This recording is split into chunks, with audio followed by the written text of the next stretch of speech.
मित्रांनो नमस्कार.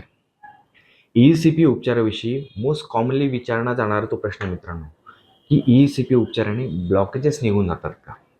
तर मित्रांनो, ई-सी-पी उपचार पद्धती ही एक US-FDA अप्रूव्ड ट्रीटमेंट आहे, की जी अँजिओप्लास्टी बायपास सर्जरीला एक अल्टरनेटिव्ह ट्रीटमेंट म्हणून वापरली जाते. ई-सी-पी उपचार पद्धती असेल, अँजिओप्लास्टी असेल, बायपास सर्जरी असेल, या तीनही उपचार पद्धती मुळातच मित्रांनो ब्लॉकेजेसवर काम करत नाही. तर ब्लॉकेजेसच्या बियॉन्ड जो हृदयाचा रक्तपुरवठा कमी झाले, त्या ठिकाणी हृदयाचा रक्तपुरवठा इम्प्रूव्ह करणे, हृदयाचा रक्तपुरवठा वाढवणे या तीनही उपचार पद्धतीचं अंतिम ध्येय असतं मित्रांनो.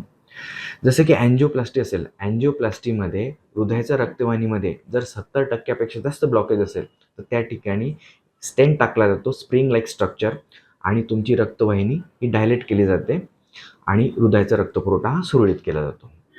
त्याचप्रमाणे बायपास सर्जरीमध्ये सुद्धा ब्लॉकेजेसच्या बियॉन्ड तुमच्या तुमच्या रक्तवाहिनीचा तुकडा म्हणजे आर्टेरियल व्हेनस ग्राफ्ट हा पुट केला जातो आणि तुमचा हृदयाचा रक्तपुरवठा हा इम्प्रूव्ह केला जातो.